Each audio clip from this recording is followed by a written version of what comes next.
Bonjour tout le monde, merci d'être venus aussi nombreux. Visiblement, vous vous sentez concernés par tout ce qui est visibilité, comment accroître son trafic, sa visibilité, comment améliorer sa communication quand on a un petit budget mais qu'on a des idées. Bienvenue dans cette session consacrée au growth hacking, mais en même temps on va le développer, vous allez voir comment nos jeunes entrepreneurs ont des tas d'idées et on va vous en faire profiter. Bien, alors pour tout de suite, on va commencer. Tout de suite, je vais honneur aux dames quand même et annoncer donc Roxane Gaillard donc de The Beautist. Roxane, hop. Bonjour Roxane. Bonjour. On s'installe. Merci. Le premier siège ou le premier. On enchaîne avec Fred de la Conta. Alors ils sont deux, ils s'appellent Romain tous les deux.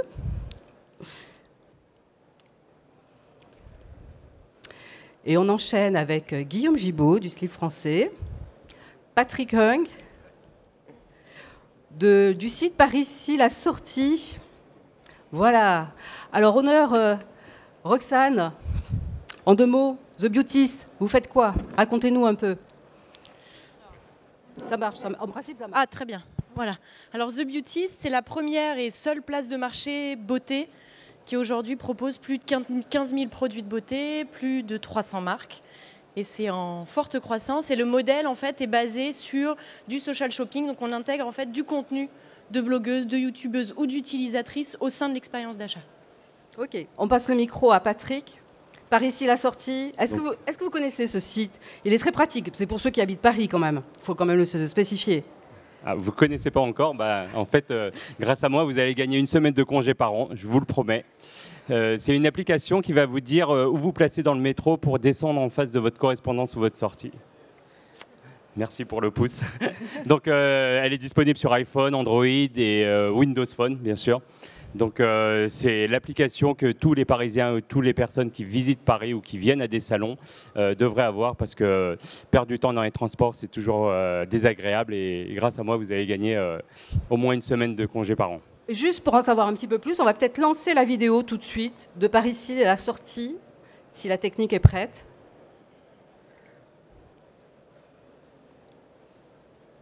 Oui ou non? Oui. Parfait. Non, c'est pas celle-ci. Ah non, c'est pas celle-là. Ah, voilà. Ah, voilà, merci.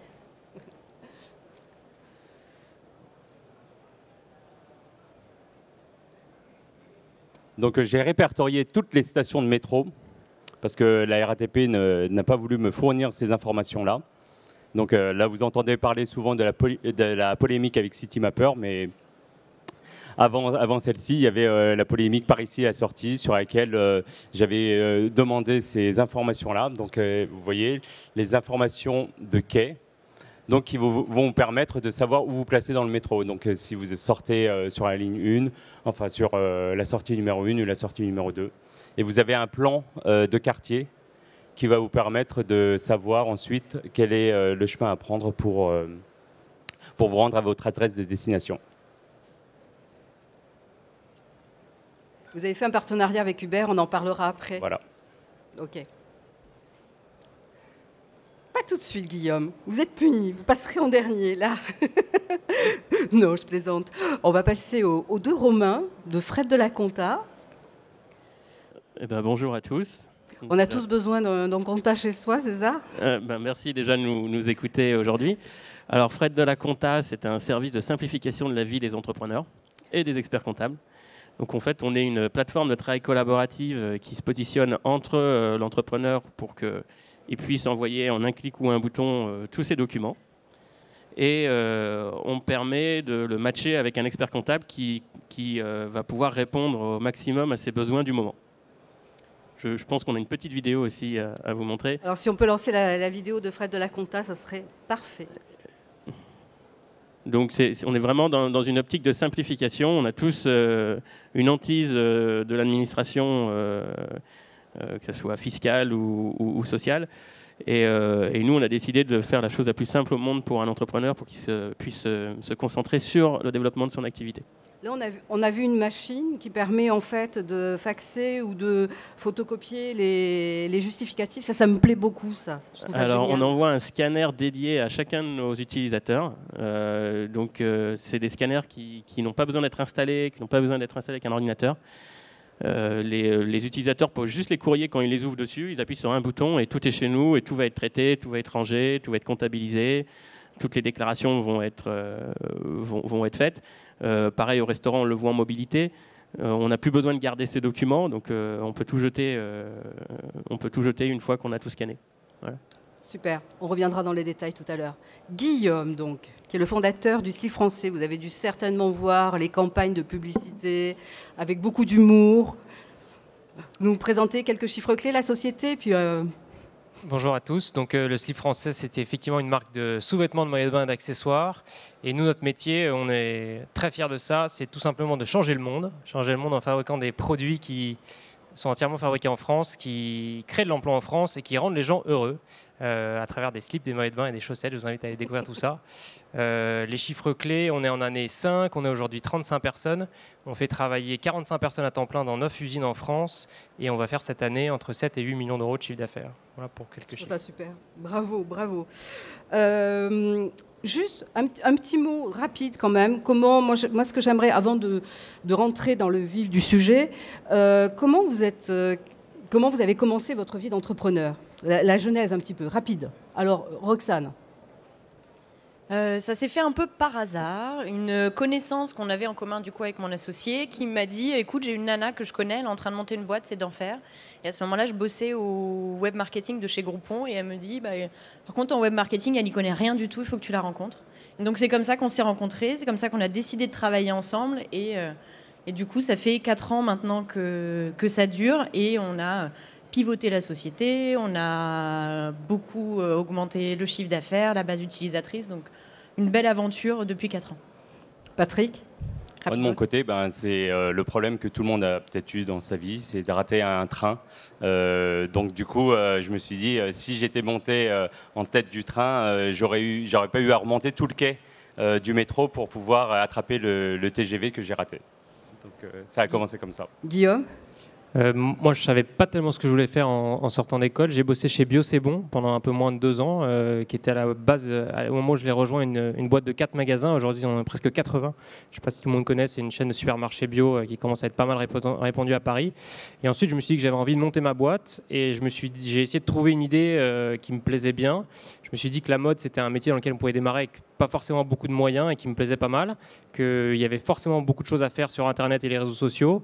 Et je réfléchissais par élimination aux secteurs dans lesquels il n'y avait pas eu tellement de nouvelles boîtes dans les 20 dernières années. Et je me dis, sous-vêtements, maillots de bain, en fait, c'est vraiment un marché hyper balèze dans lequel depuis 20 ans, il n'y avait que des marques chiantes. Et je me dis en même temps, si on réfléchit au vrai succès français sans complexe, Louis Vuitton et Hermès, il faut essayer je voulais récupérer tout ce côté savoir-faire, de valeur, d'artisanat qui pour moi est un truc super fort, qui est vraiment dans l'air du temps, peut-être même encore plus aujourd'hui qu'il y a 5 ou 6 ans. Et voilà, et donc en buvant des bières avec des copains, en me disant il faut faire français, jouer sur le savoir-faire et l'artisanat, et en même temps une idée peut-être dans les sous-vêtements serait une bonne idée. J'ai un copain qui m'a dit mais t'es complètement malade, pourquoi tu veux te lancer là-dedans, personne n'achètera jamais le moindre slip. Et je lui ai dit si je fais le slip français, peut-être que je peux en vendre quelques-uns. Donc voilà, c'est un joli hasard. Les Romains, allez-y. Moi, je suis un peu comme Obélix, je suis tombé dans la marmite quand j'étais petit. Ça fait 12 ans que je suis entrepreneur. Une première année d'école, j'ai commencé un peu par hasard aussi sur une association, sur un projet.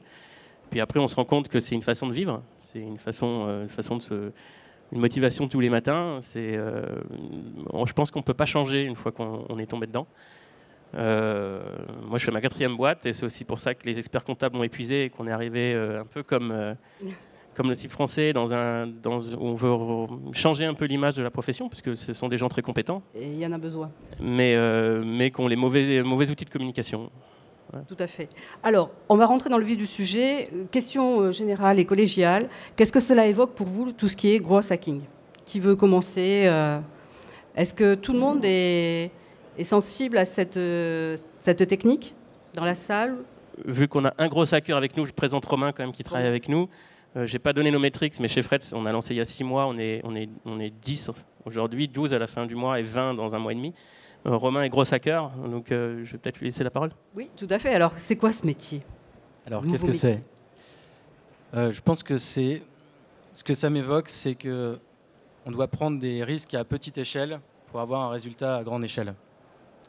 C'est la base. Et après, on a beaucoup d'automation en fait. Il faut réfléchir à comment on peut développer quelque chose. Donc ça demande de faire des tests, d'itérer et d'analyser ces données. Des exemples, Romain, concrets. Des exemples concrets.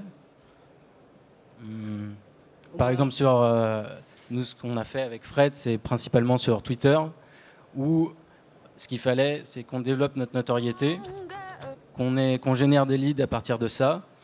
Et donc j'ai regardé, j'ai fait un test. Je me suis dit, bon, est-ce que ça fonctionne? Donc avec ce que tout le monde fait pratiquement maintenant, avec des DM, avec regarder qui sont les influenceurs, les suivre, faire du mass following. Donc suivre le plus de personnes et après trier au milieu de tous ces gens, voir qui sont influents, comment on peut interagir avec eux. Et puis le but, c'était donc de grossir sur le dos de quelqu'un. Et la cible, c'était The Family. Moi, ma première cible, c'était ça. Et donc, assez rapidement, après 3 jours après avoir lancé Twitter, on a été contacté par Axel Tessandier qui nous a mis en relation avec Oussama. Et puis, ça s'est accéléré assez rapidement. D'où ma question, quelle place tiennent les réseaux sociaux dans votre activité? Qui veut prendre la parole? Donc, moi, j'ai eu une anecdote avec Par ici assorti. Donc, je l'ai lancé un petit peu avant les élections présidentielles. Et je me suis dit qu'il y avait un coup à faire à ce moment-là. Et donc, j'ai recherché les personnes qui s'occupaient de l'économie numérique des 2 plus gros partis de France, donc les Républicains et le Parti Socialiste. Et je les ai contactés et je leur ai demandé leur avis sur mon application.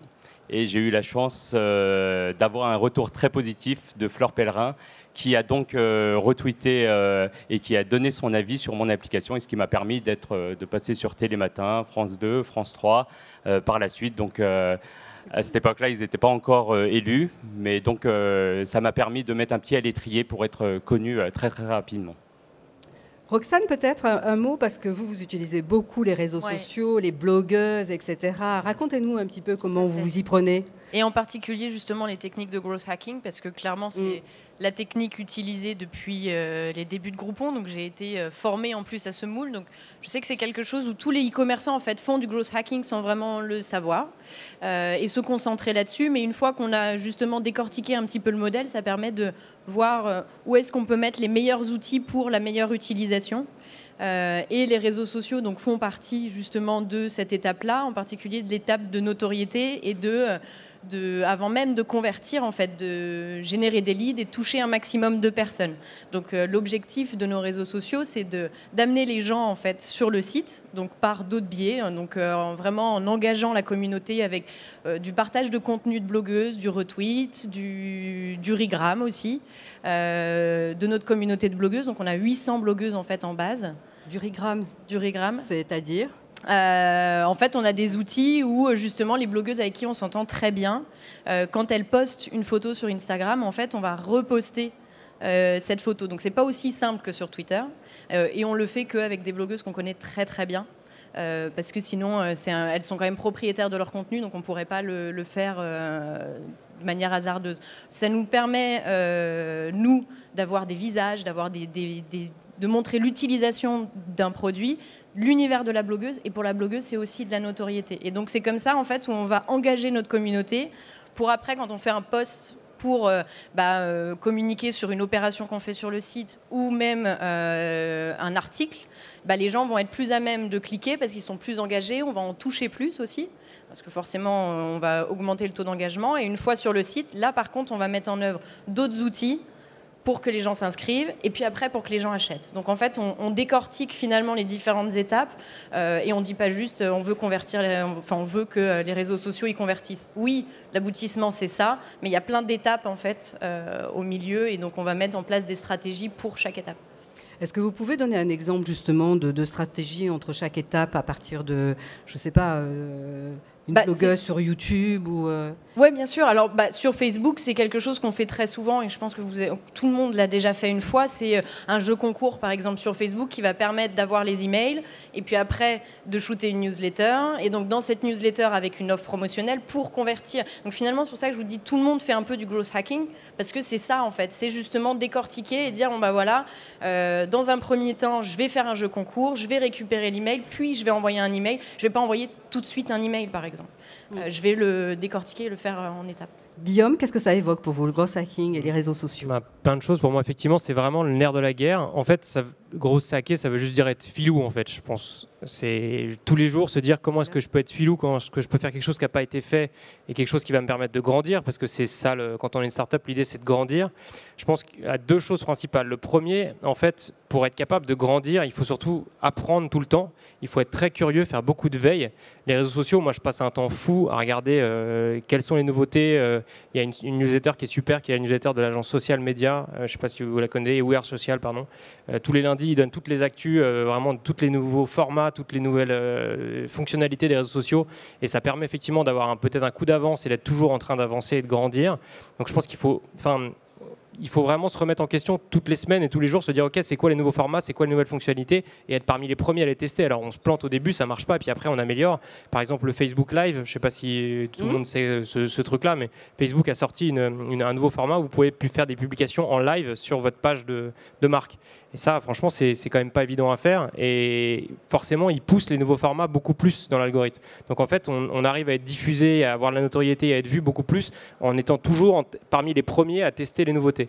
Et après, une fois qu'on a cette idée un peu tous les jours d'être filou et de se dire ok, c'est quoi les nouvelles nouveautés, c'est les trucs sur lesquels on veut se placer, je pense qu'il y a un truc qui est essentiel, c'est de vraiment avoir une vraie stratégie de contenu de marque. Parce que c'est bien beau d'avoir plein de trucs à faire et de se dire ok, on peut aller ajouter des gens sur Instagram, on peut faire du mass following, on peut faire plein de trucs. Si derrière on n'a pas une vraie bonne ligne éditoriale claire, contenu, c'est clair, de texte, de visuel et de ton éditorial, je pense que ça ne fonctionne pas. Donc, et c'est peut-être même le point de départ, c'est de se dire d'abord quel est le vrai ton éditorial de la marque, quel est le territoire de marque, qu'est-ce qu'on dit, qu'est-ce qu'on ne dit pas, où est-ce qu'on va, et ensuite d'être le plus filou possible. Et le résumé de ça, c'est que l'entrepreneuriat, c'est celui qui gagne, c'est le plus filou, quoi. Et justement, par rapport à votre marque, donnez-nous des exemples de ce que vous faites en termes de contenu. Vous misez beaucoup sur l'humour, vous misez beaucoup, vous m'avez raconté une anecdote là, pour Pâques, là, ce que vous avez fait, votre campagne, moi j'étais pliée de rire. Racontez un petit peu. Nous, on a 2-3 exemples, on en a plein, hein, donc je vous invite à nous suivre sur tous les réseaux et à venir nous voir sur notre site, au passage. Non, nous, on a fait un truc rigolo pour le 1er avril, on a tourné une petite vidéo en faisant croire à tout le monde qu'on faisait de la livraison de slip par drone. Donc on a filmé des drones qui arrivaient, qui vous livraient dans la rue, c'était rigolo. Mais non, les vrais exemples, je pense, nous, on a été bons. Instagram, on a vraiment mis pas mal d'efforts depuis quelques mois. On était à 7 ou 8 000 followers il y a 6 mois, on est presque à 30. On a raté, je dirais qu'on a raté la vague Instagram parce qu'il y a des marques qui sont à 100, 120 000 et peut-être que tu es peut-être déjà plus balèze que nous, je n'ai pas regardé, mais il y a des marques qui sont beaucoup plus fortes. Donc nous, on a pris un peu de retard alors que franchement, on met beaucoup d'efforts là-dessus et je dirais qu'en toute modestie, on a été moins bon là-dessus qu'on aurait dû l'être. Et sur Facebook, là plus sur la partie advertising, donc vraiment la partie dépenses marketing sur Facebook. Au début, on ne regardait pas trop, on mettait des petits budgets, on dépensait entre 200 et 500 euros par mois sans trop regarder.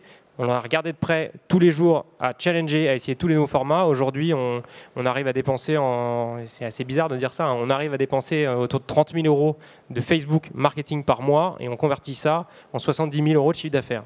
Wow. Donc je pense que ça vaut le coup de se pencher sur ces questions. C'est vrai que c'est un beau budget quand même, mais ça vaut le coup.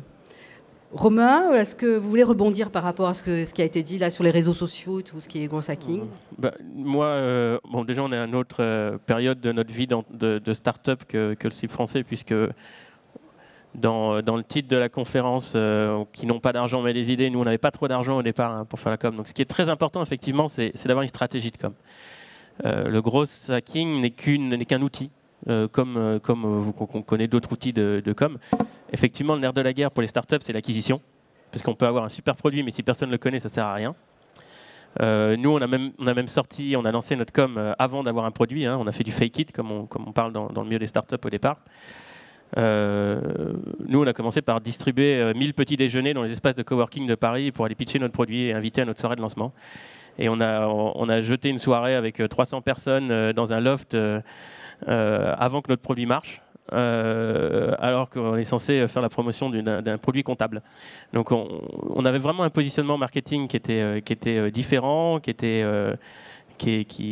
faisait aussi qu'on vend de la compta sur Instagram. Hein. Je pense qu'on est les seuls à faire.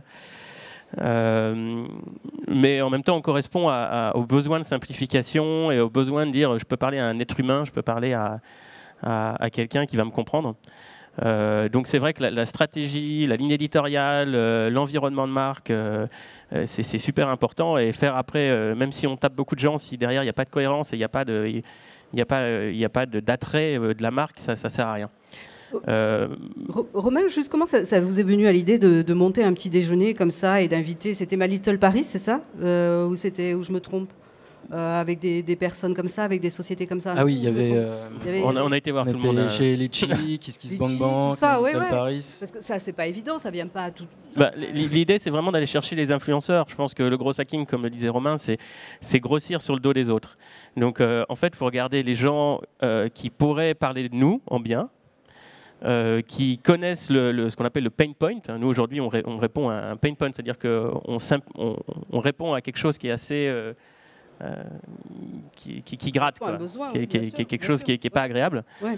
Et ces influenceurs, notre message parle. Alors, sur le slip, ça peut être autre chose, hein, ça peut être Cristiano Ronaldo, par exemple. L'idée, c'est d'arriver à toucher ces gens qui ont des communautés. Et avoir un discours commercial, un message qui va parler à leur communauté et à les faire parler de nous. Et c'est pour ça qu'on parle de gros hacking qui est grandir sur le dos des autres, c'est parce que c'est ça, on va faire du levier avec la communauté des autres. Et le petit-déj, c'est ça au départ, c'est d'aller chercher des gens qui avaient des communautés. Nous, on partait avec 0 followers, on en a 20 000 en 6 mois. C'est top. Et juste pour avoir une idée pour les gens qui sont là, un petit déjeuner comme ça coûte combien ? Alors, comment ça s'est passé ?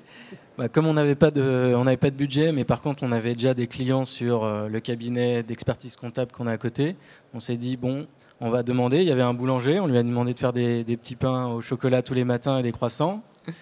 On avait un client qui faisait des jus de pommes, il nous a donné du jus de pommes. On a appelé Vita Coco, on a dit, ça vous dit, on est fort sur les réseaux sociaux. C'était le lancement, ils ont marché, ils nous ont suivis. Et jusqu'à la soirée, on a fait comme ça, on a fait... des placements de produits, on leur a dit qu'on leur donnerait de la visibilité, ce qu'on a fait aussi, mais c'était pas à grande échelle. Mais en tout cas, merci à eux de nous avoir suivis. Top. Non, c'est top. Et pour la petite parenthèse, on s'est rencontrés grâce à Twitter quand même. S'ils sont là, c'est grâce à Twitter. Et pour répondre à la question, les 1000 petits déjeuners nous ont coûté 400 € peut-être, cool. Avec les Teddy, toute l'image de marque et à tout distribuer. Oui, parce qu'on avait la totale. On avait les lunettes de Fred, les Teddy avec... Donc on arrivait habillé en Fred et les gens se demandaient... mais qui sont ces mecs ? On invitait à notre soirée où c'est vrai que c'était assez sympa. Alors juste une question pour Guillaume. Comment finalement on arrive... Vous êtes quand même dans le textile qui est un segment, qui est un marché qui est jugé sinistré quand même en France et vous arrivez encore à lever des millions, on croit en vous. Comment... Allez, dites-nous tout. Je pense qu'il n'y a pas de secret, c'est beaucoup de travail, beaucoup d'envie, beaucoup d'énergie et après...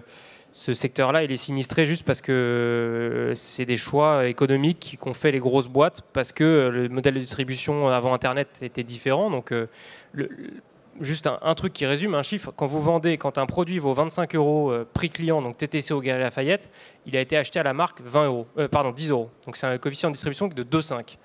Donc forcément, quand vous achetez 10 € et que si vous fabriquez votre produit en France, vous l'achetez 8,50 ou 9, c'est compliqué de vendre. Par contre, si vous vendez toujours à ce même prix 25, mais qu'il n'y a plus les Galeries Lafayette au milieu, ou coef de distribution d'autres magasins, à ce moment-là, le monde se transforme. Et je pense que on est les premiers à porter ce truc-là, c'est de se dire qu'on peut fabriquer 4 fois plus cher que dans n'importe quel autre pays, vendre au même prix et juste ne pas avoir l'intermédiaire et vendre en direct sur notre site. Donc, mais attention, j'ai cru comprendre que vous avez quand même un secteur, vous avez des distributeurs. On fait 90% de notre chiffre sur notre propre site. Je le remets au passage, leslipfrançais.fr. Pure player, etc. Mais j'ai l'impression aussi que vous travaillez beaucoup sur le capital sympathie, d'où les campagnes d'humour, etc. Et ça, c'est important pour l'image, pour la marque. Encore une fois, je pense que c'est la ligne éditoriale qu'on a choisie, c'est la stratégie. en plus de ça, je pense que c'est quelque chose qu'on a vraiment chez nous et on s'entend bien dans l'équipe et on avance vite et on s'entend bien avec les gens avec qui on bosse. On est parti faire une vidéo lundi chez notre principal fabricant qui sont les établissements Le Mailleux à Lille. C'est une boîte de 110 personnes et, avec des femmes, parce que c'est 95% de femmes qui ont 40 ans de maison, et je ne me trompe pas en disant 40 ans de maison. Elles sont entrées à 18 et elles sont en train de sortir, de partir à la retraite. On s'est mis dans les chariots de textile. Je ne sais pas si vous voyez de quel chariot je parle, mais on a mis tout le monde dans les chariots et tout le monde est en train de faire la course de Mario Kart dans l'usine. Et franchement, ils l'ont fait de bon cœur, pas parce qu'on leur a demandé, mais parce que voilà, ça fait 2 ans et demi qu'on travaille avec eux, qu'ils voient bien qu'on les met en avant sur les réseaux sociaux et que tout le monde est content de voir que bah oui, on peut parler de slip et que ça fait du bien et qu'on fabrique en France et qu'on arrive à le faire en étant rentable et en grandissant. Et je pense que ouais, on a juste refait les choses de la façon simple, c'est de se dire pourquoi les fabriquer chez un mec qui vend des containers et qui les envoie par bateau depuis la Chine, au lieu d'aller à 1 heure de TGV à Lille-Flandre repérer le bon fabricant. C'est beau. Juste une question un petit peu collégiale. Est-ce qu'on peut arriver aujourd'hui, avec les technologies qu'on a, à industrialiser tout ce qui est viral? Qui veut prendre la parole? Plus ou moins. Plus ou moins. Plus ou moins. Plus que moi. Les influenceurs, par exemple, avec une technologie, on n'arrivera jamais à les toucher comme ça. En particulier nous sur le monde de la beauté, où c'est des influenceuses qui commercialisent en plus leur influence. Donc si en plus à l'intérieur on met un outil pour faire de la masse, ça va, si elles le repèrent en tout cas, ça va être très mal vu et ça va avoir l'effet totalement contraire. Par contre pour d'autres choses, en effet, on parlait tout à l'heure de mass follow et tout, oui en effet ça permet d'aider, c'est des leviers qui permettent en quelques paramétrages d'outils d'aller plus vite, de doper un petit peu tout ça. Donc ça peut être fait, mais ça doit être fait aussi dans l'ADN de la marque. Donc pas n'importe comment. C'est-à-dire que si demain le slip français fait ça, je suis pas sûre que ça corresponde, par exemple, à l'ADN. The Beauties non plus, ça va pas du tout. On est dans la niche, on est dans le travail de la relation client. On peut pas du jour au lendemain en fait juste ouvrir des vannes pour ouvrir des vannes. Vous êtes d'accord avec tout ça? On peut pas automatiser? Je suis totalement d'accord. Mais en fait, il y a une partie forcément qui demande de faire d'automatiser, mais tout n'est pas automatisable, il y a une grande part d'humain derrière. Et c'est cette partie-là où c'est important d'être présent. Et je pense que si j'avais juste mis des automations, je n'aurais pas contacté les influenceurs, comme tu dis. Mais ça a été l'accroche, quoi. Ça a été le hook, et à partir du moment où ils sont arrivés, ah ça va, tu vas bien, parce que j'ai mis le bon message, et on est rentré en interaction comme ça. Patrick, tu veux ajouter quelque chose, toi? Oui, en fait, le gros hacking, pour moi, c'est vraiment rebondir sur l'actualité. Vraiment, moi, par exemple, quand il y a des pics de pollution à Paris, je passe régulièrement à l'application gratuite parce que je pense que tout le monde est concerné par la pollution et donc ça fait un effet supplémentaire de communication qui va me permettre de me dire, voilà, les automobilistes, vous utilisez GPS, c'est facile. Le métro, c'est aussi facile avec par ici à la sortie. Vous n'avez qu'à suivre les instructions que je vous indique et vous allez gagner du temps, quoi. Donc, vraiment rebondir sur l'actualité, c'est important pour pouvoir avoir plus de visibilité. Guillaume, l'actualité, vous en parlez tout à l'heure. Ouais, l'actualité, c'est le quotidien de nous tous. Donc, je pense qu'en fait, qu'il faut aussi renverser un peu le truc et de se dire, quand on est sur les réseaux sociaux, qu'est-ce qu'on a envie de voir? Et on a envie de... Les marques qu'on suit avec lesquelles on a un affect, je pense qu'on a envie de voir comment elles vont rebondir sur l'actualité, mais c'est peut-être juste le changement d'heure ou les autres packs ou des choses assez simples. Et je pense que suivant les différents réseaux, vous attendez pas forcément à voir des trucs hyper poussés ou hyper travaillés, mais des choses qui sont juste au bon moment et qui sont dans le bon ton et qui correspondent à ce que vous attendez de la marque. Et je pense que ça marche. Et après, juste... Est-ce que c'est industrialisable? Moi, je pense qu'il faut absolument passer beaucoup de temps sur ces réseaux. Il faut faire de la veille, il faut prendre le temps de les comprendre, il faut aller regarder les sites américains, et il faut passer du temps sur Medium. Je ne sais pas si tout le monde connaît Medium, mais c'est l'application de texte un peu plus long, blog de Twitter, et où il y a beaucoup de gens qui passent beaucoup de temps à écrire des choses sur le web marketing au sens large. Moi, je sais que j'y passe pas assez de temps, mais peut-être 2-3 heures par semaine. C'est une mine d'or d'infos, c'est une mine d'or d'organisation, c'est une mine d'or de nouveaux usages. Et je pense qu'il y a beaucoup de nouveautés dans plein de domaines là-dedans. Il faut accepter d'y passer du temps, même si on ne voit pas forcément le retour sur investissement en chiffre d'affaires tout de suite. Et encore que, si on se démerde bien, on peut le voir. Est-ce que le fait de s'investir beaucoup sur les réseaux sociaux, c'est une chose et on va certainement gagner en notoriété, en visibilité, etc. Mais est-ce que ça n'empêche pas quand même de communiquer par des canaux, je dirais, traditionnels? Est-ce que vous avez, par exemple, une agence de presse ou une agence de communication en parallèle? Ou ça vient après, une fois qu'on est installé? Je pense que ça vient après. Alors nous, c'est en train d'arriver. Moi, je pense deux choses. Je pense que dans 5 ans, peut-être que tout le monde en aura marre des réseaux sociaux et qu'on se dira qu'on est allé trop loin et que ça a pris trop de temps. On dira ça fait chier, il y en a 12, j'ai plus le temps, j'arrête, je coupe tout. Je pense vraiment que c'est peut-être là où on va. Mais en attendant, il y a quand même 4-5 belles années devant nous où ça va prendre de la place. Et je lisais ce matin sur Medium que maintenant, il y a des nouveaux médias qui se lancent qui n'ont peut-être même plus de site web. C'est-à-dire qu'un média, il existe juste par ses réseaux sociaux, en fait. C'est-à-dire que si on imagine JQ, JQ.fr, il a son site web où il a ses articles, et puis après, il a ses relais réseaux sociaux qui lui ramènent du trafic. Et en fait, là, il y a des nouveaux médias aux États-Unis où ils se lancent. En fait, ils n'ont même plus la page web, parce que de toute façon, les ados de 15 ans, ils n'ont rien à foutre du site web. Ils sont juste sur Snapchat, Instagram, Facebook, ou peut-être même plus Facebook parce qu'il y a leurs parents et ça les fait chier. Mais en gros, ils sont juste sur les réseaux sociaux, et peut-être que l'idée, c'est d'aller là où il y a de l'audience et là où vous allez capter des gens. Et avoir votre présence sur le site web, c'est peut-être plus automatique. Et je réponds à la question, pardon. Nous, on commence à brancher un peu de tout. On a testé 2-3 pubs télé qui ont super bien marché. On a testé 2-3 pubs métro. Je ne sais pas si vous les avez vu passer. Ça m'a bien amusé en décembre et en janvier. Et je pense que l'idée, c'est justement d'aller chercher ce qui correspond le plus à la saisonnalité, au type de métier. Nous, on a ouvert 2 boutiques dans Paris, donc forcément, des pubs de métro à la sortie du métro, ça marche bien. Je pense qu'il faut être malin, être agile, être capable de faire tout, et surtout sans a priori. Et de se dire que le marketeur d'aujourd'hui, il va tester tous les leviers, en prenant le temps de bien les comprendre et de passer du temps à tester les choses, peut-être avec des petits budgets au début, mais à les tester. Je pense que la veille, c'est essentiel, et y passer du temps, il faut accepter de passer du temps et de comprendre. Et voilà, on apprend tous les jours.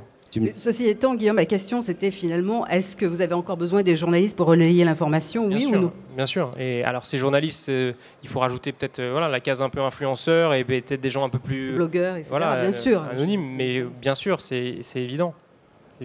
Romain, est-ce que vous voulez rebondir par rapport à ça sur l'actualité, moi je trouve que c'est très important d'être en phase avec l'actualité parce que sinon on se fait sortir des conversations dès qu'il y a quelque chose qui sort dans l'actualité.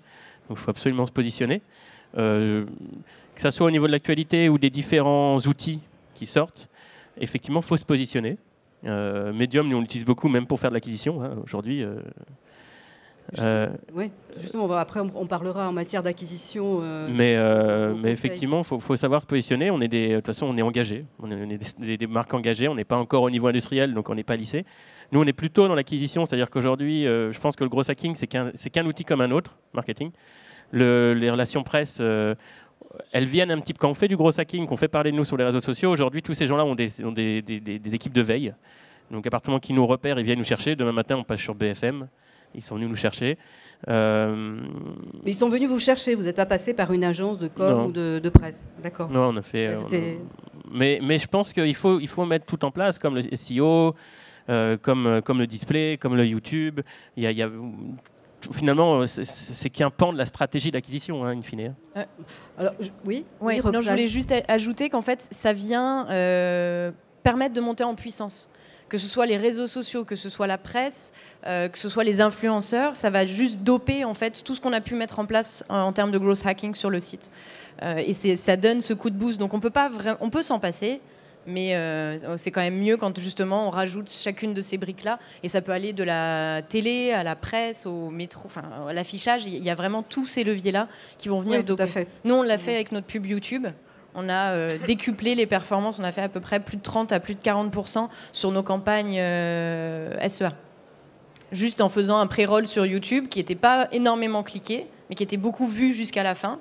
Et donc, ça a permis en fait, que quand les gens tapaient un produit et qu'ils voyaient un des liens The Beautist dans AdWords, ils cliquaient sur celui-ci plutôt que celui d'un de nos concurrents. Quelques chiffres là-dessus? C'est possible ou pas? Non. Non, d'accord, ok. Alors, on passe.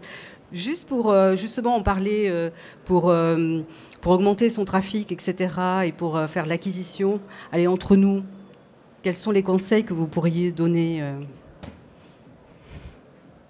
Moi, je peux vous dire que moi, j'ai un budget complètement nul sur la communication.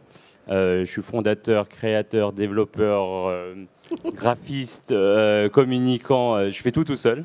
Comme peut-être qui est dans donc, je peux vous dire que j'ai aucun budget communication. Tout ce que je fais, c'est vraiment par les réseaux sociaux, à la rencontre des journalistes. J'ai été surpris d'ailleurs d'être cité dans le rapport sur l'ouverture des données de transport, alors que vous voyez, c'est un indépendant, une personne toute seule qui fait ça dans son coin, qui est cité dans un rapport remis à un ministre. J'ai été cité par Guillaume Pépi de la SNCF pour avoir créé cette application. Donc vraiment, en fait, ce que j'ai remarqué en fait dans le growth hacking, c'est que les gens recherchent de l'humour, de la joie, de la bonne humeur, et si vous leur transmettez ça par vos messages, ils vont vous suivre, ils vont vous retweeter, ils vont adhérer à votre marque, à votre produit. Et pour preuve que les personnes cherchent de l'humour, de la joie, de la bonne humeur, on remarque quand même que les spectacles d'humour sont payants et que aller voter, c'est encore gratuit. Donc je vous dis, c'est vraiment touché sur l'humour. Vous avez vu les pubs sur McDonald's et comment a rebondi Burger King. C'est vraiment ça qui fait que votre marque elle va devenir plus humaine et plus proche de vos clients. Être filou et avoir de l'humour. Hein, Voilà. on est d'accord. Guillaume, il va me dire oui, bien sûr. Bien sûr, je suis énormément d'accord. Mais après, je pense que c'est encore une fois une question de ligne éditoriale. Je pense qu'on pourrait tout à fait jouer sur d'autres leviers que l'humour et ça fonctionnerait, je pense, aussi bien si on a construit une bonne ligne éditoriale. Après, sur le marketing, moi, je vois deux grandes catégories de leviers marketing. Donc déjà, en se basant sur une ligne éditoriale et un produit ou un service très fort, très bien marketé, avec un bon logo. Enfin, il faut vraiment que le boulot soit très bien fait en amont. Ça ne sert à rien de commencer à tester avant. Donc il faut d'abord que l'outil, enfin que le produit ou le service soit parfaitement créé, logo, texte éditorial, enfin vraiment bien pensé. Une fois que ce boulot-là est fait, il y a pour moi deux catégories de produits ou services. Il y a un, est-ce qu'on répond à un besoin qui s'exprime par un volume de recherche sur Google, c'est-à-dire que est-ce que, moi je pense à deux exemples qui sont soit Gemio, les bacs de fiançailles sur mesure, donc effectivement quand vous fiancez, c'est pas encore mon cas, mais je pense que j'imagine qu'il y a pas une angoisse, mais il y a un vrai besoin, c'est-à-dire qu'on tape dans Google bac de fiançailles parce qu'on ne sait pas tellement où on va, enfin, en tout cas j'imagine que ça reprend un volume de recherche important. Un peu le même exemple avec Envie de fraise, le site pour femmes enceintes. Quand on est enceinte, j'imagine la première fois que ça arrive, on ne sait pas tellement où acheter des fringues, donc on a tendance à taper vêtements femmes enceintes dans Google. Donc ça, je pense qu'il y a une première partie des business, donc là j'ai donné des exemples de produits, mais ça peut être des services, comme à mon avis Fred de la Compta, où on répond à un vrai besoin. Donc là, il faut tout de suite se mettre sur Google, aller faire du SIM et tester. Et pour moi, tester, encore une fois, il faut avoir les moyens, donc il faut peut-être avoir anticipé le truc, mais je pense que pour tester sur Google, il faut avoir, à mon avis, au moins 10 000 € par mois pour tester. Sinon, les volumes sont trop petits et on n'a pas tellement de vraies données fiables. Et de l'autre côté, si on n'a pas un produit qui répond à un vrai service ou qu'on est plus en train de créer une image de marque ou qu'on vend plus de l'immatériel comme une marque, comme c'est notre cas, même si on répond dans une moindre mesure à un service, mais à un besoin, mais je veux dire, la personne qui tape sous-vêtements dans Google, je ne pense pas que ce soit mon client, ou en tout cas pas au début, il cherche plutôt quelque chose qui est de moi, enfin, qui est un truc plus, un achat utile, en fait, il va acheter un pack de 5 sur Amazon, ça sera moins mon client. Par contre, il y a tout l'autre côté branding qui est à ce moment-là plus sur Facebook, tous les leviers de remarketing, tous les leviers visuels, de vidéos, de pré-roll, où on crée beaucoup plus une image de marque, où on construit quelque chose et on donne envie aux gens de venir chez nous parce qu'on crée une image de marque. Donc pour moi, il y a ce spectre-là, il y a soit on répond à un vrai besoin, il y a du volume de recherche sur Google, et là, il faut se mettre sur Google tout de suite, soit on crée plus une image, et là, il faut clairement beaucoup plus gros hacker direct et essayer de se faire connaître un peu par tous les moyens, ce qui a été notre cas et ce qu'on essaye de faire chaque jour. Et surtout, c'est ça, c'est jamais gagné, c'est jamais acquis. La start-up, ça recommence tous les jours. Donc il faut avoir de l'énergie à revendre. C'est ça qui est sympa aussi. Alors il faut être filou, il faut avoir de l'humour. Un petit mot peut-être sur les partenariats. Peut-être Patrick. Donc, par ici est sorti Métro. En fait, à la base, c'était une application sur le transport public. Du coup, j'ai contacté ensuite Uber, donc la société de transport que tout le monde connaît, pour continuer la mobilité, parce que Paris, c'est pas que les transports publics, il y a les bus, il y a les taxis, il y a les VTC. Et donc, comme ils avaient une API ouverte, je les ai contactés pour installer cette fonctionnalité de pouvoir commander un métro, parce qu'à partir de 1h30, 2h du matin, il n'y a plus de métro. On peut commander donc un VTC directement depuis l'application. Donc, et là, j'ai été encore filou parce que sur la mise à jour que j'ai faite sur l'Apple Store, j'ai dit que oui, je pactise avec les VTC pour sortir une application avec Uber. Et parce que malheureusement, les taxis parisiens n'avaient pas encore d'API. donc d'API, de programmes en fait, qui permettaient de lier une commande de taxi dans l'application.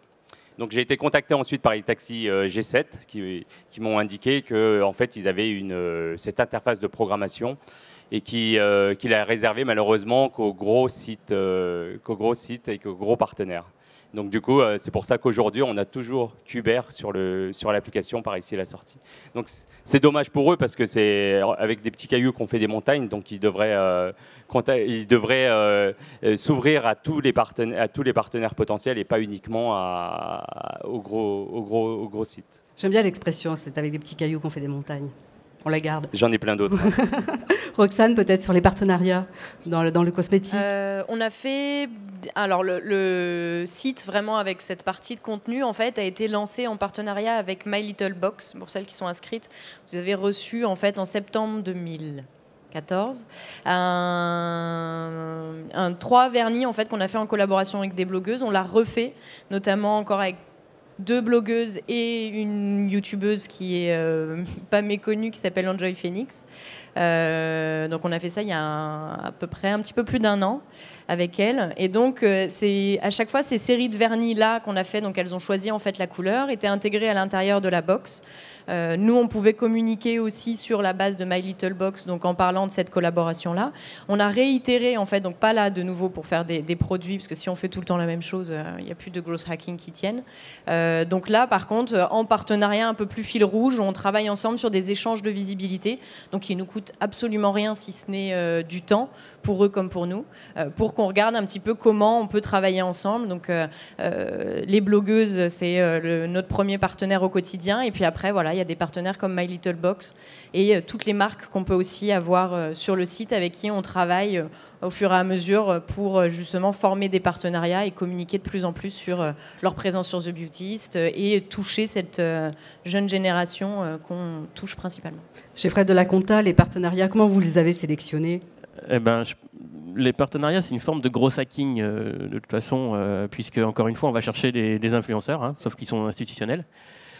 Donc c'est très important puisqu'on va pouvoir échanger. Alors, encore une fois, nous on propose notre visibilité, mais on est quand même beaucoup plus intéressé par celle des autres.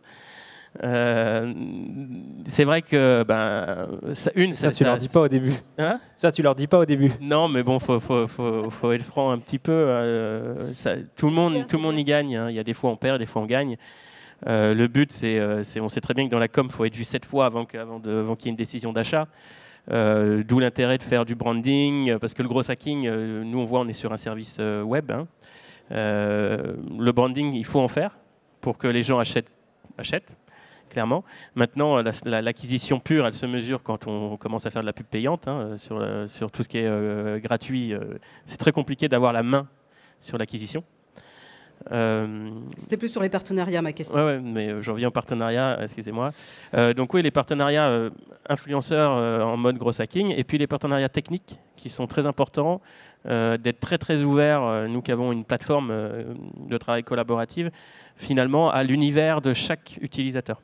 C'est-à-dire que quand on utilise des applis, quand on utilise des logiciels, on n'a pas forcément envie de tout changer parce qu'on change un service dans l'entreprise. Et il faut être ouvert. Donc les API, c'est très important. Être APIsé, très important. Et d'avoir quelqu'un dédié à faire l'intégration de toute API, même si les gens sont petits. Le but, c'est d'être le plus ouvert possible, le plus intégré possible, pour pas devenir un grain de sable dans une chaussure, mais vraiment se plugger à tout, quoi. On arrive presque à la fin de cette session. Alors, une question un petit peu collégiale. C'est quoi vos prochains challenges dans les mois qui suivent, voire dans l'année prochaine? Roxane, peut-être? Travailler le CRM. Parce que moi, on a fait les choses un petit peu à l'inverse du slip français.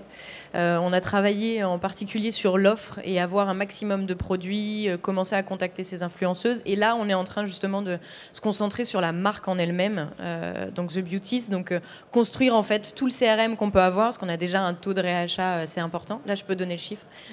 Ah oui. On est entre 30 et 50% de réachat sur le site. Donc, on se dit qu'avec déjà un aussi beau taux de réachat. Si en plus on va aller travailler le CRM encore plus, ça va vraiment faire exploser les chiffres. Mais pour ça, on avait besoin justement de se concentrer sur la marque et de reconstruire en fait finalement sur quel ton on parle à nos utilisatrices. Est-ce qu'on veut parler aux plus jeunes? Est-ce qu'on veut parler à tout le monde? Donc c'est le plus gros défi qu'on a là cette année. C'est en fait de personnaliser. C'est de personnaliser, puis de mieux parler en fait à notre cible. Donc, comme je disais tout à l'heure, quand je parle de la jeune génération, en fait, c'est les 15-25, donc on cible à plus de 40% cette génération-là, qui est ultra connectée, qui connaît la beauté encore même mieux que nous.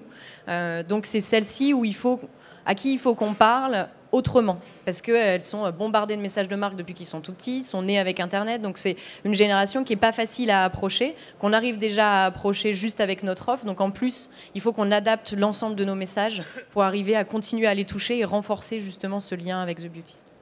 Patrick, après Paris, d'autres métros? Après Paris, alors en fait, aujourd'hui, j'ai les plans des quais de toutes les stations de métro et de toutes les stations de RER dans Paris. Donc la suite, forcément, c'est avec l'aide justement de mes utilisateurs de répertorier tous les quais de toutes les stations de RER.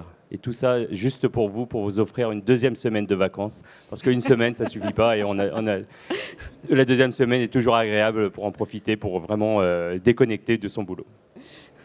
Guillaume? Nous, notre ambition, c'est dans les 2 ans à venir, c'est de vraiment devenir le champion français digital et industriel.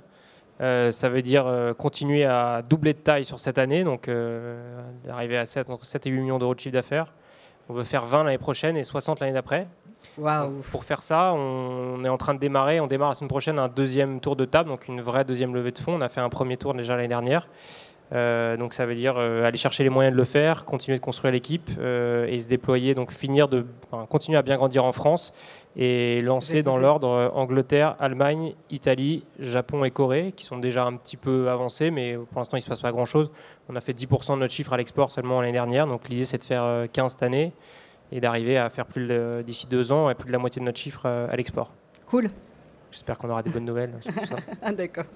Robin? Nous, comme on est assez jeunes, on est sur le premier tour de table, qu'on espère clôturer avant la fin du mois. Et on est en train de travailler sur une V2, du coup, de l'application, où on travaille énormément la partie CRM, bien évidemment, mais surtout la partie liée au CRM, c'est l'UX adaptatif. C'est-à-dire que nous, on a des utilisateurs qui ont des contraintes différentes du fait de leur taille de l'entreprise, du fait de leur profil utilisateur, et c'est d'arriver à pousser l'UX adaptatif. Ouais. Romain, est-ce que tu veux... C'est vrai que là, on est en plein dedans, donc on est en train de réfléchir à ça sur la V2 avec les nouvelles personnes qui arrivent aussi dans l'équipe. Et puis toute la partie acquisition où justement, nous, on n'a pas fait de SEA. Donc on est en partenariat avec Google qui nous prennent sous leur aile pour développer ça. Donc là, ça va être en juin. Beau partenariat, ça. Ouais, c'est pas mal. Et le SEO, donc toute cette partie-là, on est en plein dedans pour l'acquisition, pour savoir exactement combien ça nous coûte et où est-ce qu'on va aller, quoi. Ok, donc filou, humour, partenariat. Est-ce que vous voulez rajouter quelque chose? Contenu, bien évidemment. Branding. Moi, je rajouterais quand même plaisir, parce que l'entrepreneuriat, ça dure longtemps. Donc, il faut être en accord avec son projet, il faut que sa vie perso soit en accord avec son projet, que les potes, les amis sont dans la barque, parce que sinon, ça ne marche pas. Et ça, il faut y penser dès le début. J'avais rencontré à l'époque, dans un incubateur d'école, une équipe de filles qui voulaient se lancer dans l'abonnement de produits d'hygiène intime sur Internet, parce qu'il y avait un créneau. Donc je suis d'accord, il y a sûrement un super créneau marketing. Est-ce que vous avez envie de passer 5 ans à vendre des produits d'hygiène intime? Moi, non, mais voilà, je pense que c'est des questions qu'il faut se poser. Il faut être vraiment réaliste et surtout hyper humble sur ce que c'est que la création d'entreprise. Ça dure 5 ans, il faut être prêt à mettre tous les risques, de l'énergie, beaucoup, tous les moyens qu'on a et être prêt à tout perdre chaque jour. Voilà. Après, c'est génial, c'est absolument génial, mais il faut être réaliste sur ce que c'est et voilà. Donc il faut que ce soit un vrai plaisir. Et je finis juste en disant que moi, ça fait 5 ans, j'ai pas eu l'impression de travailler un seul jour. Voilà, je le souhaite à beaucoup de monde. Et donc, moi, je voudrais répéter encore et encore que, en fait, si vous faites la même chose que les autres, vous obtiendrez les mêmes résultats que les autres. Donc, faites différent, faites quelque chose que les autres n'ont jamais fait. Je ne sais pas si quelqu'un avait contacté Fleur Pellerin avant moi, avant les élections présidentielles. Je ne sais pas si pendant les pics de pollution, il y avait quelqu'un qui avait fait des promotions sur son application ou sur ses produits. faites différent et vous obtiendrez des résultats différents. Il faut oser, ne pas avoir peur. Ne pas avoir peur. Il y a peut-être des questions dans la salle, parce que moi, j'en ai pas vu beaucoup passer sur l'écran. Non? Une fois, 2 fois, donc tout était clair. J'espère que vous avez apprécié cette session. En tout cas, merci Roxane, merci infiniment, messieurs, pour votre prestation. Et puis, écoutez, merci à vous, et puis bon appétit. Musique.